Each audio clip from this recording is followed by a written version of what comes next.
What's up, I Like Scary? We are back. I hope you guys are having an awesome day. I'm having an awesome day. It feels great to be a horror fan. So you guys, today we're going to talk about some Halloween and speculation and theories, and an interview we got from David Gordon Green. Just talking about the tone of Halloween ends and stuff to expect. So you guys know we've been getting updates on Halloween ends and TV spots and news and articles and stuff, touching on it. So I'm like, you know what, let's just talk about it. So you guys, if you've been following the theories and speculation videos with Halloween ends, you know what I'm about to talk about. I've been talking about for a while. So from the moment Halloween ends kind of kicked up with marketing and stuff, I decided to watch all the Halloween films. And I was kind of seeing stuff that has been incorporated in a trilogy from older films in the franchise. Now a few weeks ago, I kind of watched Halloween 5. And I said this in a previous video. The scene, the opening scene with Michael was going down the stream and the creek and everything, and he following from Halloween forward, and he's injured, and some guy kind of comes across him. Michael chokes him, but he collapses.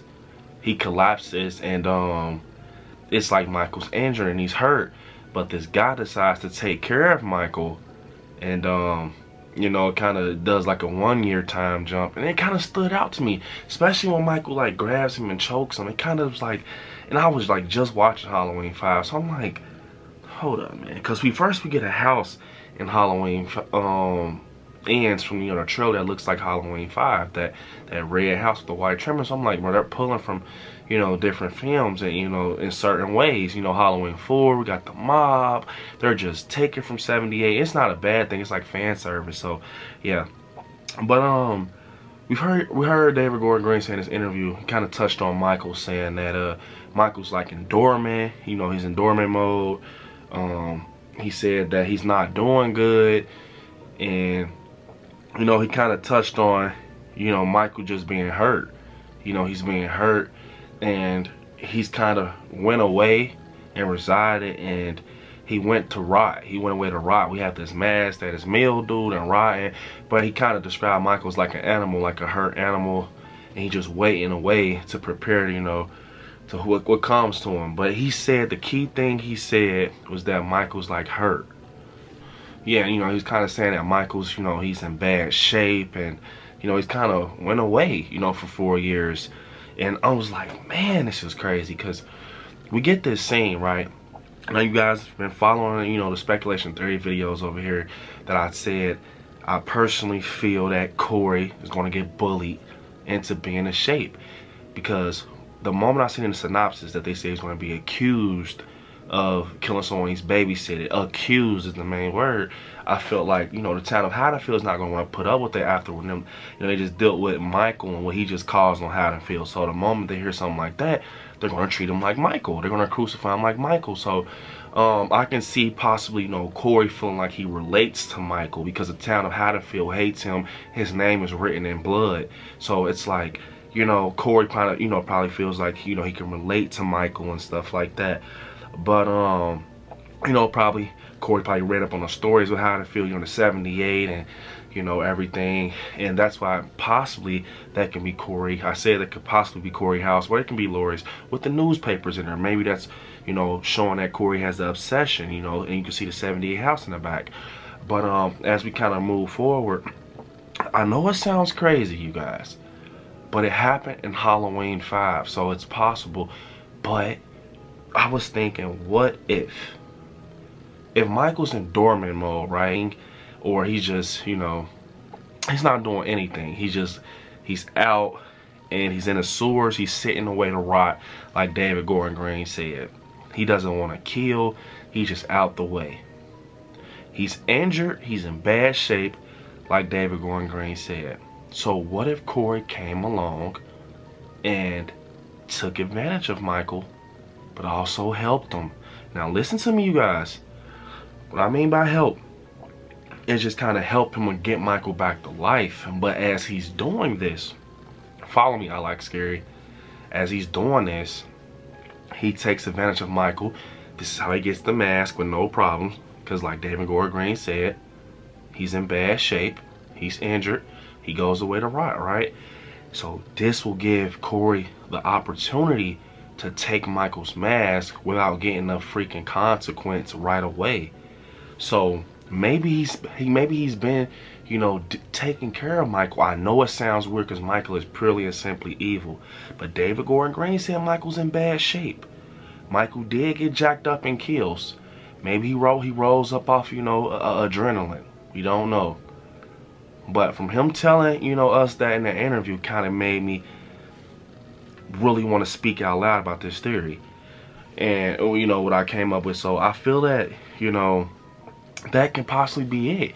You know, especially like, you know, another keyword, dormant. If Michael's in dormant mode and he's not, like, you know, doing anything how he usually do, he's not being Michael, and, you know, and he's injured, you know, Corey can possibly take advantage of him, take the mask and go out and do work. And people are thinking it's Michael because they're seeing the shape flash here and there. Maybe, you know, Corey takes out his bullies. I could see him taking out his bullies with the image of Michael Myers. But then once he takes the mask, and, you know, especially once he kind of, what's the word, nurses Michael Myers back to like 90%, the boogeyman comes back to get the mask. And it's like, Corey, yeah, you think you and Michael are, like, you know, in cahoots or whatever, but at the end of the day, evil is evil. The boogeyman is the boogeyman, purely and simply evil. He's not going to spare you, you know what I'm saying? So this can probably be, like I told you guys also, that, you know, he brings the shape back. It's not Laurie, obviously. It's not Allyson. It's not no one. It is Corey Cunningham. He brings the shape back. And look, the reason it just makes sense to me is because it just, 4 years. So for 4 years, he hasn't came towards Laurie, he hasn't dealt with her. But the moment we get, you know, stuff brought up about a copycat, Michael's get his mask stole and stuff like that, he comes back. You know, he comes back. And I think that can be the perfect reason that when Corey takes his mask and, you know, he kind of goes for Corey. Now, I also want to talk about Allyson and Corey. So Allyson and Corey are obviously going to have some type of relationship, dating, and, you know, close friends, whatever you want to call it. They're going to be dating, obviously. And I just feel that Laurie is not going to want to put up with Corey. It's going to be something where she feels that he's not right for Allyson because of his resume. I've been telling you guys this because at first I thought Laurie was going to be Team Corey, but she's not. So she's like, you know, I don't know about this Corey kid. I don't know because he almost, you know, he has like a murder under his name. We've done our past. We've dealt with someone that, you know, was a murderer. So, but Allyson loves him. Allyson feels for him. Allyson cares for him. So she doesn't see no one but Corey. So I can just see Allyson going against Laurie a lot in this movie. But towards the end, once again, Laurie was right. So I feel like Corey, from the beginning, is not going to be who he seems to be. I think he's going to be someone else, if that makes sense. But like I said, you guys, we don't know if even Corey Cunningham will be the copycat. He can just be the cover-up. It can be someone else. We're just speculating here, but I think it would be crazy if Corey was the copycat, because say if he's dating Allyson and it's like a big reveal, Allyson, you went against your grandmother again, but, you know, this time was different because it was someone that you loved and, you know, you thought your grandmother was coming between them, but Laurie's just stating back to back like, hey, it's something about him I don't like. But it kind of explains why, you know, in these TV spots, and, you know, we got kind of get Laurie like she's in stalker mode. She's in front of these houses, she's just looking, she's searching, and, you know, and it just shows me, this is just me speculating that she's looking for someone, and that someone is definitely Corey Cunningham. She's probably spying on Allyson and Corey when they're going on dates, just because she wants to be overprotective of her granddaughter, and she doesn't want that, you know, she doesn't want to get that call she got with Karen. You know, she's like, I'm coming for you, Michael. Like, so I feel that. And, you know, meanwhile, she's trying to write her memoir and everything. So it's kind of, I think that memoir is going to play more into like a PTSD thing. Because, you know, they're saying in her, you know, in the synopsis that she's going to be embracing life. But I think as she's writing the memoirs, we can possibly, hopefully get some flashbacks, you know, of 78, and you know, maybe it kind of makes her just, it kind of refreshes her memory, like, yeah, don't forget, you know, and it kind of makes her kind of be tight ass on Allyson. And I think that's what's going to be the case at the very end.